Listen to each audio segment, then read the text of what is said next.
Tengok surah An-Nisa ayat 140.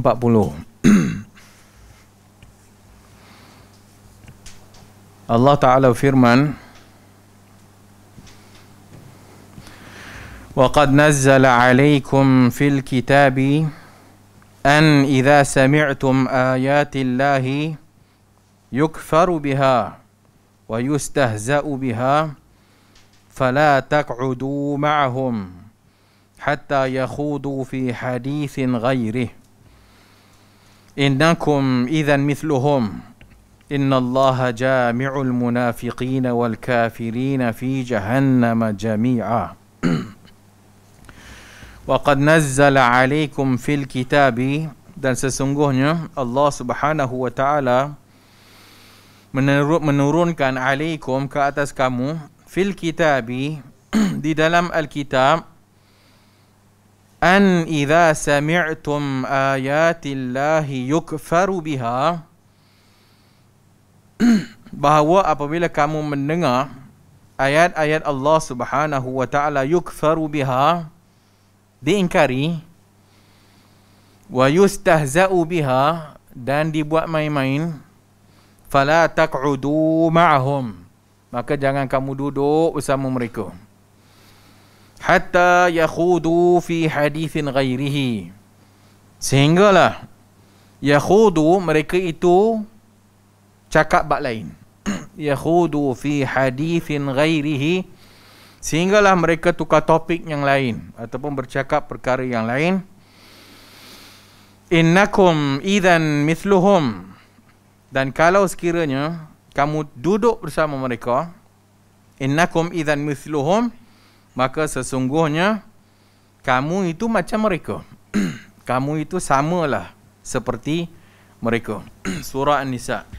Ayat ini antara dalil yang utama yang para ulama menyatakan bahawasanya haram ataupun an-nahyu, larangan daripada mujalasati ahlil bid'ah, daripada duduk bersama dengan ahlul bid'ah ataupun ahlil ma'asi, ataupun orang kaki maksiat, ataupun orang kafir yang ketika mana mereka membicarakan tentang ayat Allah Azza wa Jalla, maka mereka memperolok-olokkan ayat Allah, ataupun kalau sekiranya disebut ayat Allah kepada mereka, maka mereka ingkar. Kata Al-Imam At-Tabari dan juga para ulama tafsir yang lainnya, ayat ini dalilun atau dilalatun wadihah, dalil yang jelas larangan daripada duduk bersama dengan ahlul bid'ah dengan pelbagai bentuk dan kumpulannya, sehingga mereka di dalam apabila mereka menyebutkan ataupun membicarakan tentang kebatilan mereka sehingga apabila mereka membicarakan tentang kebatilan ataupun menyebarkan kesesatan mereka, ataupun memperolok-olokkan, memain-mainkan ayat Allah Azza wa Jalla, maka pada ketika itu tak payah duduk dengan mereka, hatta sehinggalah yakhudu sehinggalah mereka masuk bercakap dalam bab yang lainnya. Apa yang kita faham daripada ayat ni?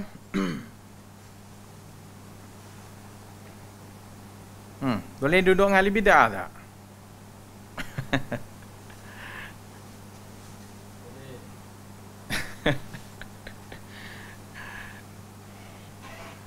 Boleh dan tak boleh. Boleh dan tak boleh.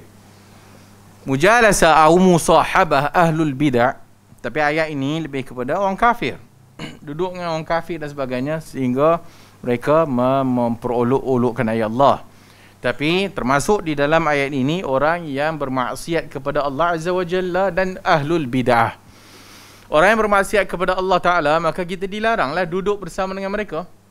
Dan apabila adanya ahlul bid'ah, maka kita dilarang mujalasatihim wa musahabatihim, untuk duduk-duduk bersama dengan mereka dan berkawan, musahabatihim, berkawan-kawan dengan mereka, hatta yakhudu fi kalamin ghairihi, sehinggalah mereka masuk perbicaraan dalam bab yang lain, sehingga yakhudu fi hadithin ghairihi.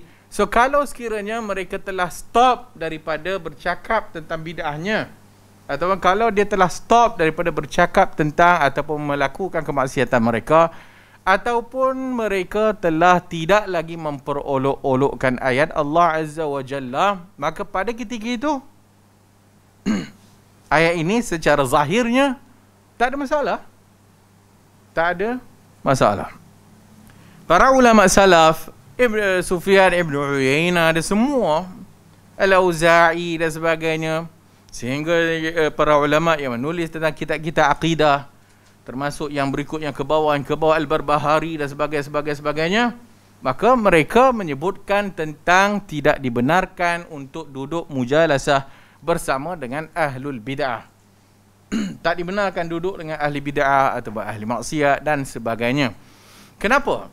Kerana dengan duduknya dengan ahli bid'ah ataupun dengan yang seumpama dengannya, maka kalau sekiranya kita ini tak ada kelengkapan yang cukup dari sudut ilmu, maka kita juga akan terpengaruh dengan perkara tersebut. Hatta kadang-kadang orang yang alim juga boleh tergelincir. Hatta orang alim juga boleh tergelincir dalam masalah ini. Walaupun demikian, di sana macam kita sebutkan tadi, oleh kerana ayat menyebutkan hatta, sehinggalah yakhudu fi hadithin ghairihi, sehinggalah mereka bercakap dengan benda yang lainnya, maka di situ ada pengecualian kalau sekiranya mereka tidak bercakap atau tidak menyeru dan sebagainya kepada bid'ah mereka, maka kita boleh untuk bertemu dengan mereka dan sebagainya. Apa maksud musahabah dengan mujalasah? Apa maksud musahabah dengan mujalasah? Yang para ulama ahli sunnah tidak membenarkan kita ni duduk-duduk bersama dengan ahlul bid'ah atau ahlul ma'asi dan sebagainya, disebabkan yang tadi itu, jika terpengaruh dan sebagainya, dan kalau sekiranya sehingga membawa kepada kita tidak lagi boleh menegur kesilapan, sehingga kita tidak lagi boleh menegur bid'ah yang dia buat, itu yang dikatakan as-suhbah. Yang tak dibenarkan adalah yang disebut para imam salaf adalah bil ulfah, duduk sama ahli bid'ah sehingga menjadi kawan rapat, sehingga menjadi teman yang rapat, maka sehingga menimbulkan rasa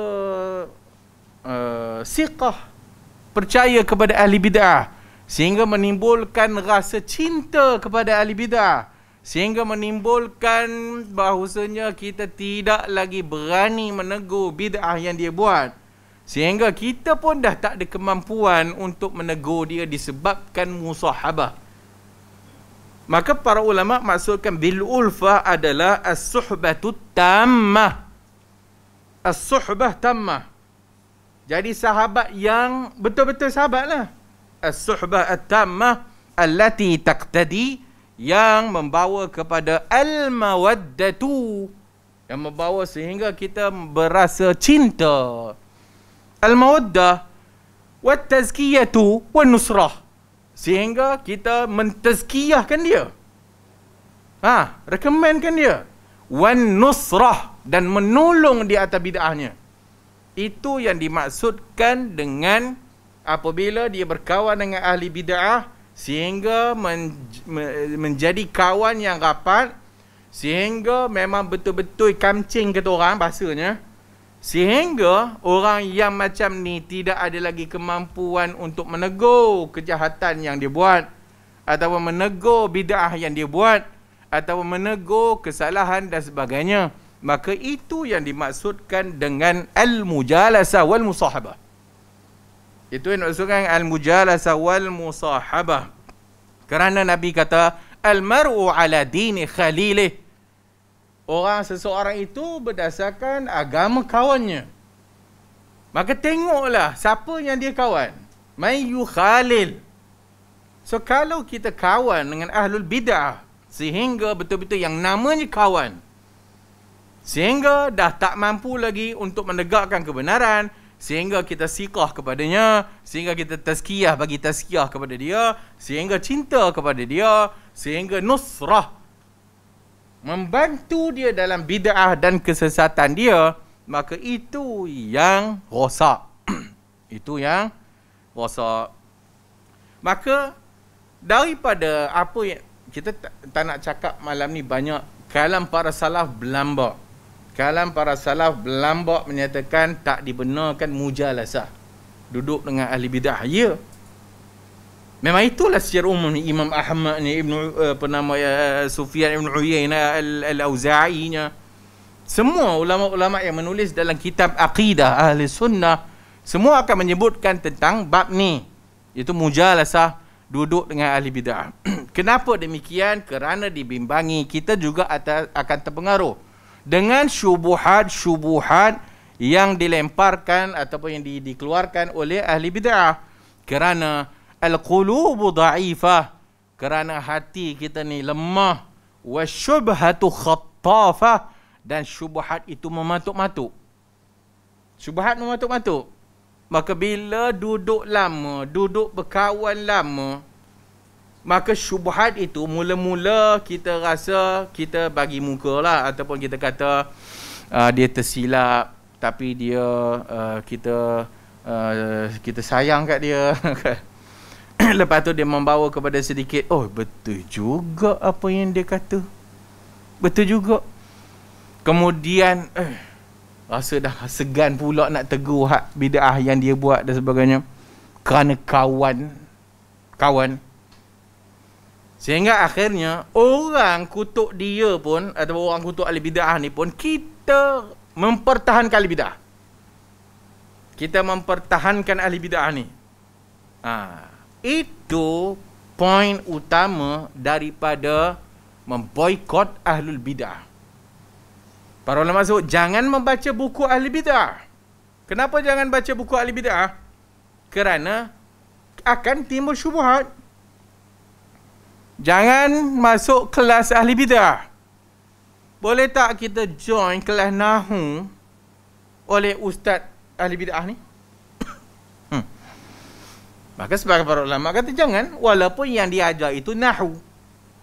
Kerana apa? Kerana orang ahli bid'ah yang menyeru kepada bid'ah ni, maka dia boleh selit je dalam Nahu dia tu, akidah sesat dia. Dia boleh selit je dalam bab-bab grammar bahasa Arab itu, atau pelajaran Nahu dengan saraf itu, akidah kufur ataupun bid'ah yang dia buat dan sebagainya. Maka itu yang dibimbangi oleh para ulama ahli sunnah wal jamaah. Maka dalam bab ini ada 3 golongan. Dalam bab ni ada 3 golongan. Tarafun yaghlu.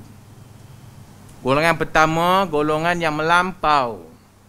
Tarafun yaghlu, melampau hanya kerana ada sedikit perselisihan dalam masalah ijtihadiyah ahlul bid'ah. Dia menghukum ahli sunnah sebagai ahli bid'ah kerana hanya berlegar dalam isu yang dibenarkan untuk ijtihad padanya. Maka dia melampau. Sehingga apa poin sikit pun dah nampak dia tengok ahli bid'ah. Bid'ah ahli bid'ah. Tengok tak boleh. Ini yang berlaku. Maka duduk sepentas dengan ahli bid'ah.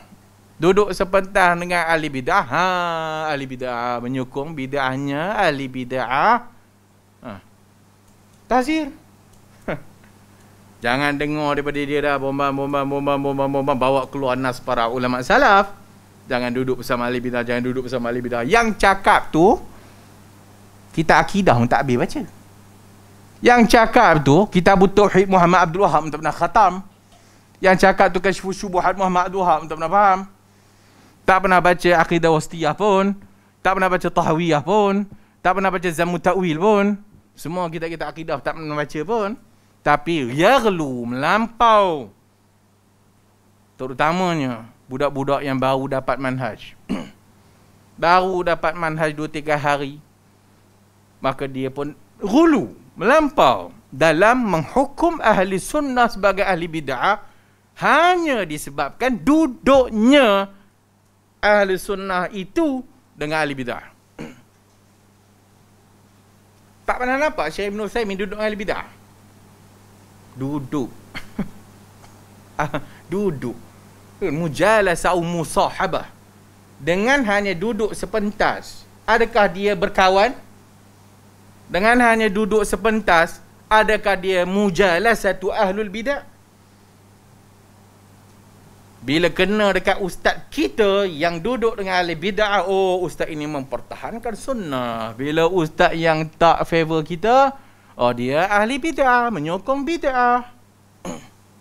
Melampau. Hak ni tarafun yaghlu. Al-ghulu. Ala halakal mutanatti'un. Hancurlah orang yang melampau. Hancurlah orang yang melampau. Melampau ni dalam banyak bidang lah. Semua ada yang melampau. Grup yang kedua. Tarafun atau ta'ifun atau tarafun mutasahilun. Terlampau bermudah-mudah dengan ahli bid'ah. Terlampau bermudah-mudah dengan ahli bid'ah sehingga bagi muka kepada ahli bid'ah, sehingga tak nak ditegurnya ahli bid'ah tu, sehingga apa saja bid'ah yang dibuat kita tak berani nak tegur oleh kerana dah kita berkawan dengan dia.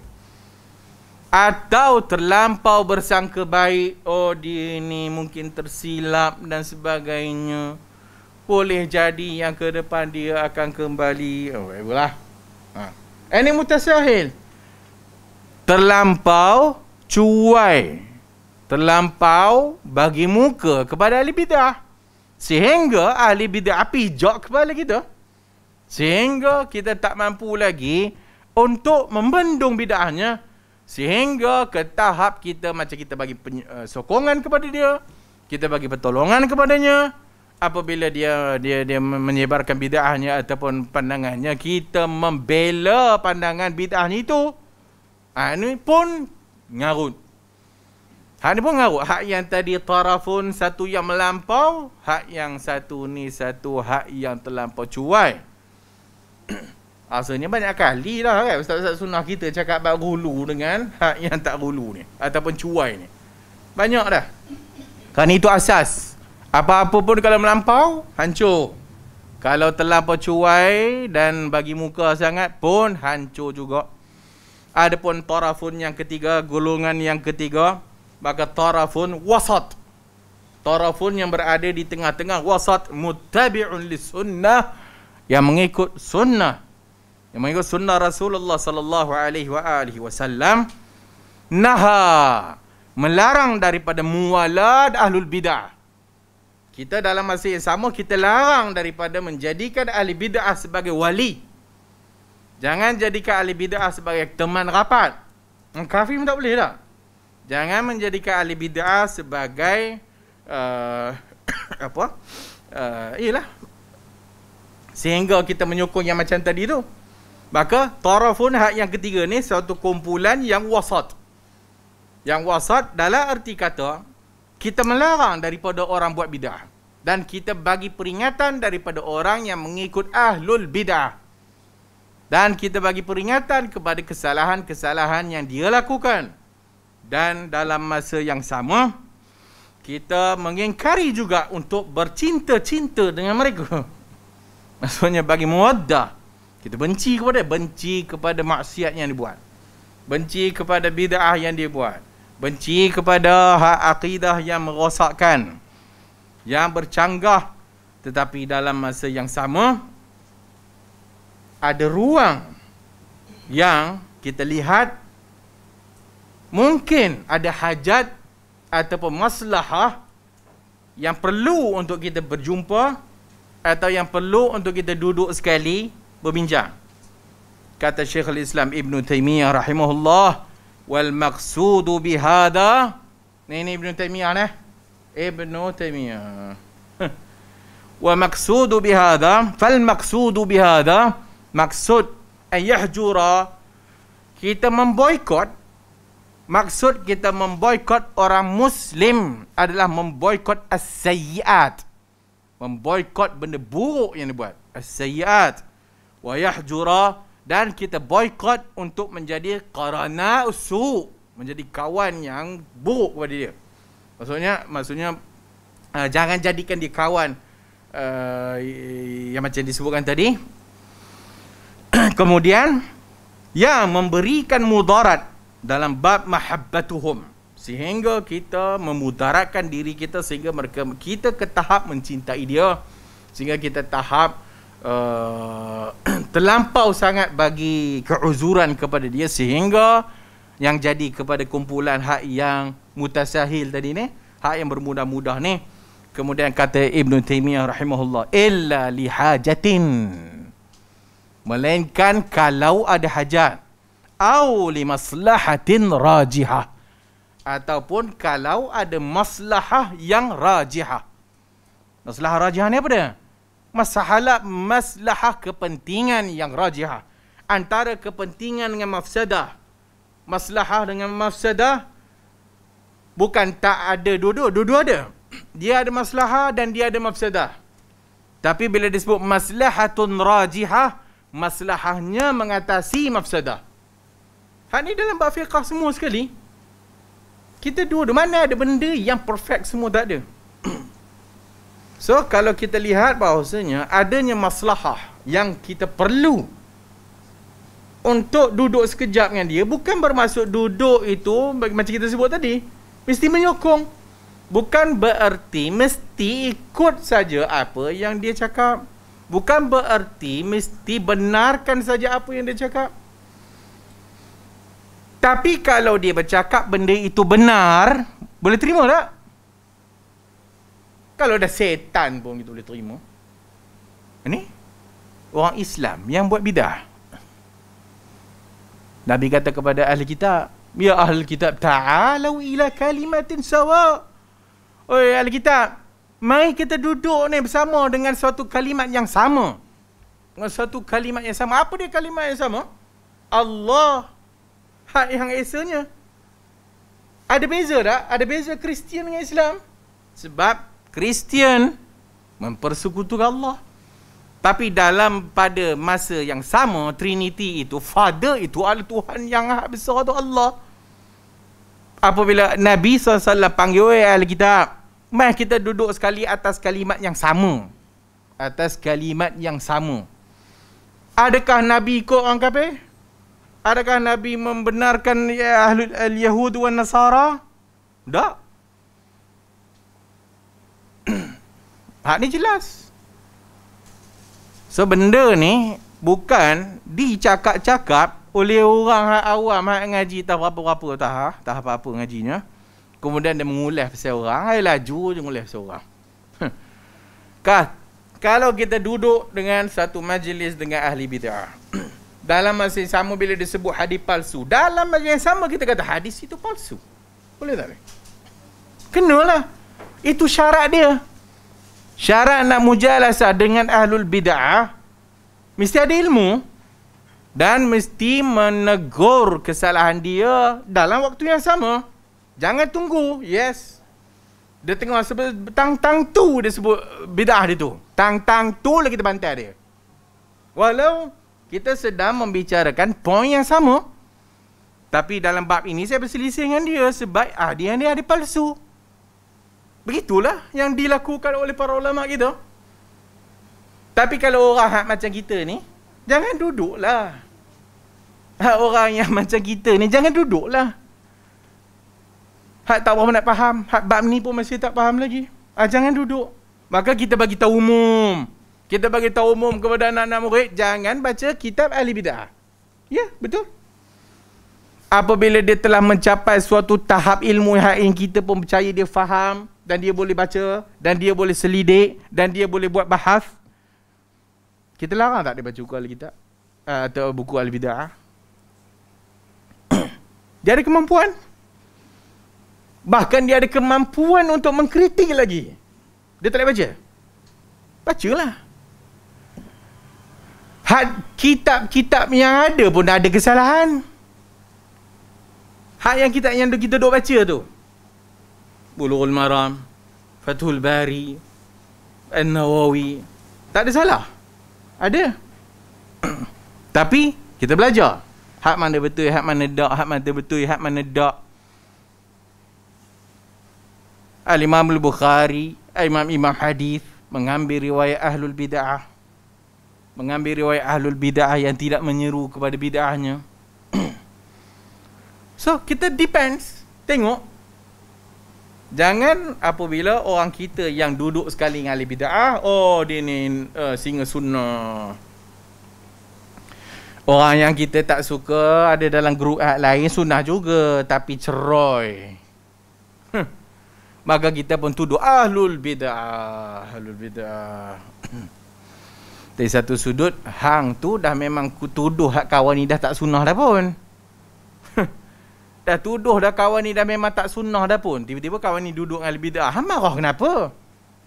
Hang kata dia ahli bid'ah. Biarlah dia duduk dengan sesama ahli bid'ah. Betul yang marah kenapa? Maksudnya, hang iktiraf dia sunnah tak?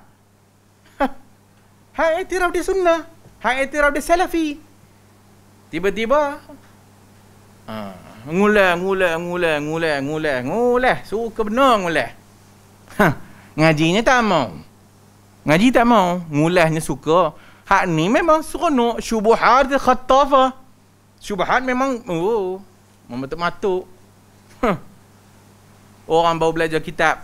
Hak dia bukan beli kitab hak yang patut. Ada. Dia beli kitab ulama' ni, kritik ulama' ni, ulama' ni kritik ulama' ni, ulama' ni kritik ulama' ni, ulama' ni kritik. Itu penuh kat buku dia. Hak tu yang dia suka. Bukan dia nak mengaji dulu. Hak yang sepatutnya. Maka hak ni yang disebut bahawasanya satu, yaghlu, melampau. Melampau sehingga menuduh atau menghukum ahlu sunnah sendiri sebagai ahlu bid'ah lisababin, kerana hanya satu sebab yang kecil yang dia duduk bersama. Yang dia duduk bersama dengan ahlu bid'ah. Dia duduk dengan ahli bid'ah, dia bercakap melawan kepada orang kafir. Poin yang sama. Duduk sekali dengan ahli bid'ah, kita melawan hak pokok hak yang kafir duduk melawan Islam ni. Hak dia pun menentang kafir, hak kita pun menentang kafir. Poin ataupun forum itu adalah yang melibatkan Islam kafir. Apa masalah? Tak ada apa masalah. Kita bercakap ni baru ni tak? Apa? Tajuk apa? Asyairah tak? Asyairah. Kawan tu memang betul. Siapa yang tak tahu? Tahu dah. Kita dah tahu dah Asyairah tak? Tahu dah. Tapi dia membantai Asyairah yang bukan Asyairah. Topeng aja Asyairah. Topeng aja Asyairah. Bukan Asyairah betul pun. Dia nak bagi tahu hak yang betul Asyairahnya apa. Kan? Dia pun bantai ahlul batil. Dan memang betul batil pun. Dan apa yang dia sebut tu tak ada salahnya pun. Buka kitab Aqidah Asyairah. Ada disebut Nur Muhammad. Hak yang kita belajar kat sekolah dulu, sifat 20.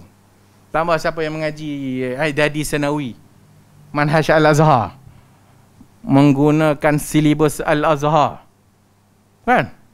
Dalam tu dia membicarakan persoalan ilahiyat, an-nubuwat, as-sam'iyat. Ilahiyat tentang Tuhan, kenabian. Of course lah sifat 20 lah. Sifat 20, kemudian sifat harus, sifat mustahil, sifat harus bagi Nabi, sifat wajib bagi Nabi, sifat haram tak sepatutnya bagi Nabi dan sebagainya. Tapi sebelum dia masuk bab itu, pengajian Asy'ariyah membicarakan persoalan tentang akal. Akal. Penggunaan akal. Menggunakan hujah akal.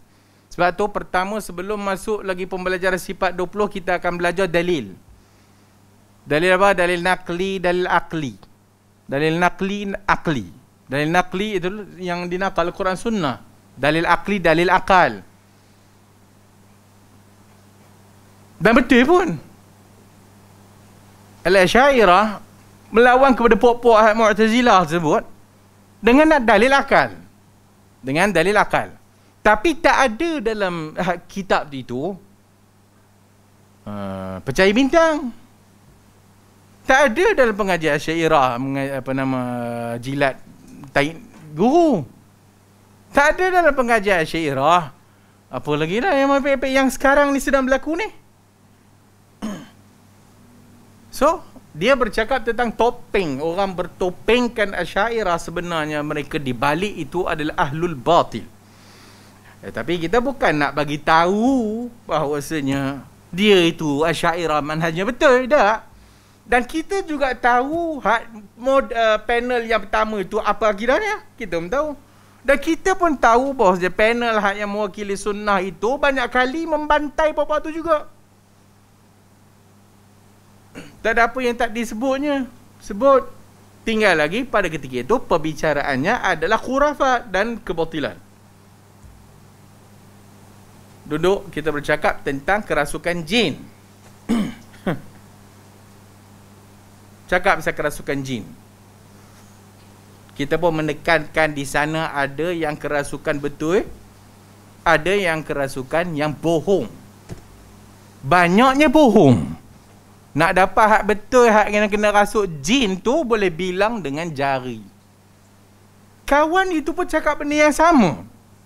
Yang banyak kes yang dijumpai adalah bohong belaka. Maka bercakap benda yang betul. Benda yang tajuk yang melibatkan benda yang disepakati. Tapi kalau dia ada cakap benda yang salah dan sebagainya, so kita betulkan dan sebagainya. Wallahu a'lam. Faham tak? So, apa-apa pun, banyak kali dah sebut, jangan hulu. Jangan hulu. Biar duduk tengah-tengah wasat. Jika ada keraguan, tanya guru. Ada benda yang syubuhat yang ditimbulkan, dan tanyalah guru kita. Tapi duduk mengaji akidah sangat. Wallahu a'lam. Ada apa nak tanya?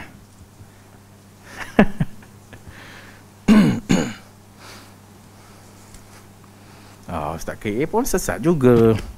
Takkan nak dengar.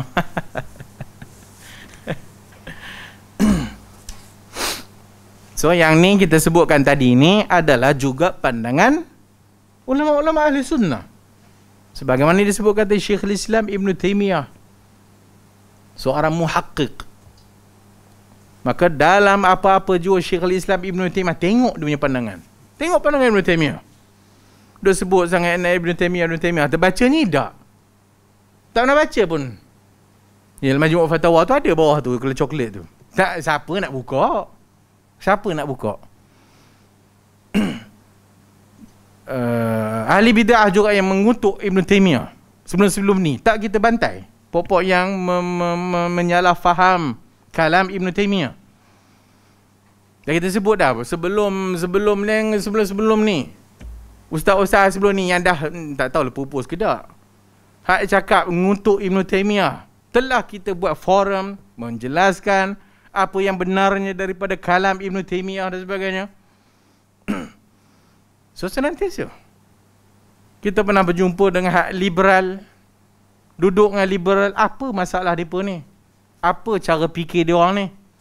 Hak yang boleh kita bantu mereka, apa sebenarnya mereka ni? Faham ke tak? Atau kalau kita yang tak pergi, ahli bid'ah nak pergi? Kalau kita yang tak ke depan dalam bab ni, maka ahli bid'ah yang ke depan, kita pun bising lagi. Bising. Oh, tu sekepala. Tapi yang dia jemput kita, tak datang pun. Kenapa tak datang? Tak mampu.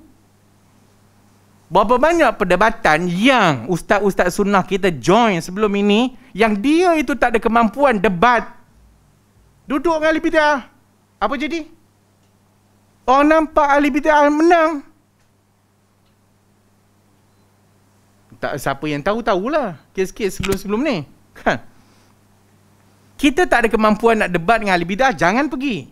Walau kita walau kita punya salafi tu tulen, walau salafinya tulen, tapi kita sendiri tak faham tentang Ibn Taymiyah, jangan pergi.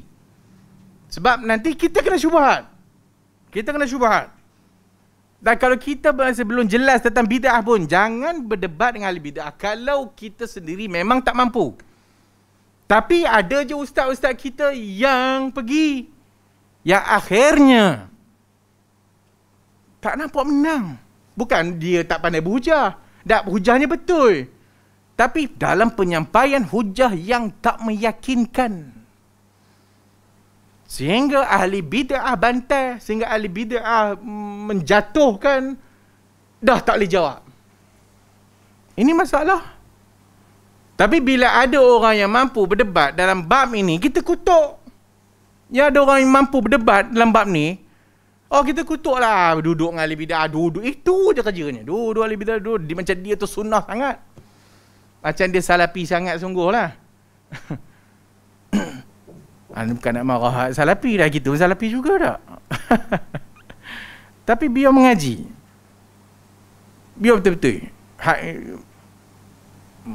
sebelum-sebelum ni pun bukannya generasi baru dan sebagainya, sejarah perkembangan sunnah dekat Malaysia ni dah agak makan tahun, dan telah kita menyaksikan bagaimana sunnah ni berkembang daripada hak tak adanya sehingga muncul ustaz-ustaz kita, dan sehingga sekarang ni ustaz-ustaz baru banyak muncul.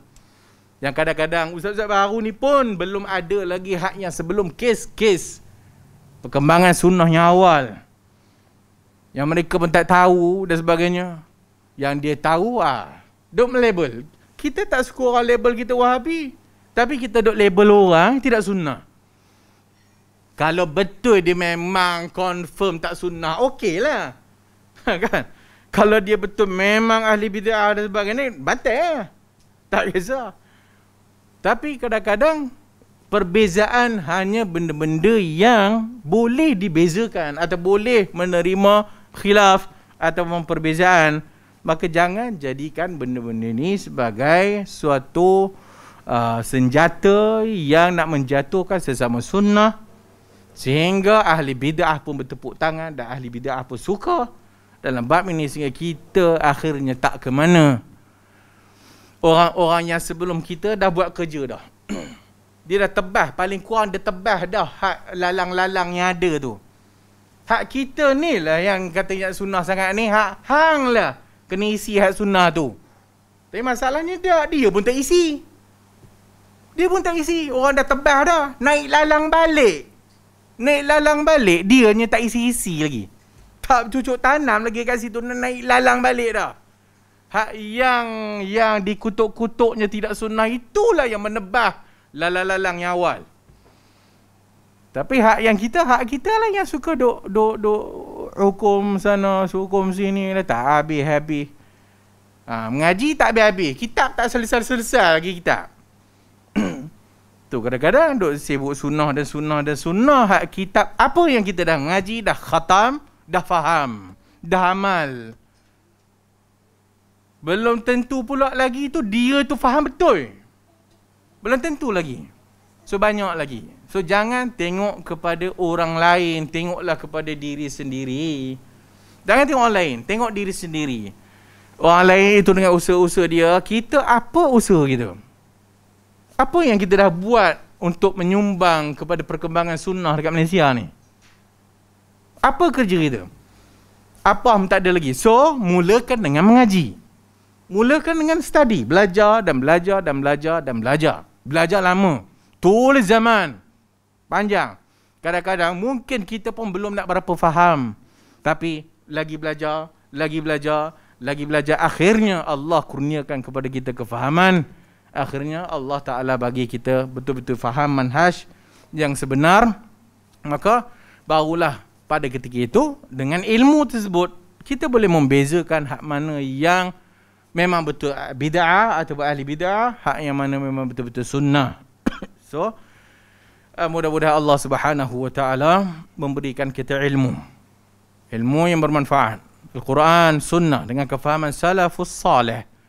Mudah-mudahan Allah Ta'ala bagi kita ni hatinya bersih daripada hak duk melihat orang, tengoklah kesalahan kita dan kelemahan diri sendiri.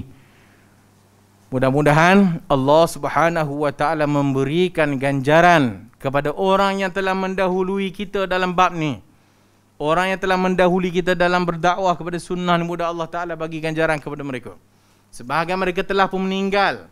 Sebahagian mereka masih lagi hayyun yurzaq, masih lagi hidup dan masih lagi berdakwah ke jalan Allah Subhanahu wa taala.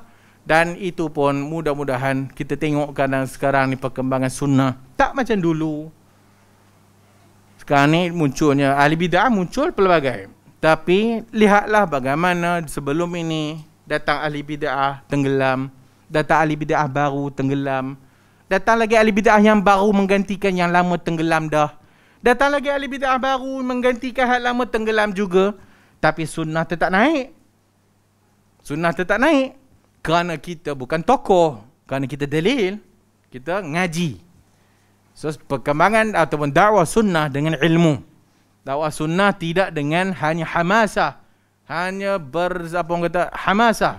Oh, bersemangat, apa pun tak faham. Bersemangat.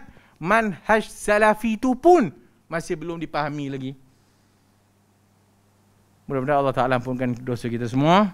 Mudah-mudahan Allah kurniakan kepada kita keampunan dan akhirnya masukkan kita dalam syurga Allah Subhanahu wa taala. Dah, habislah.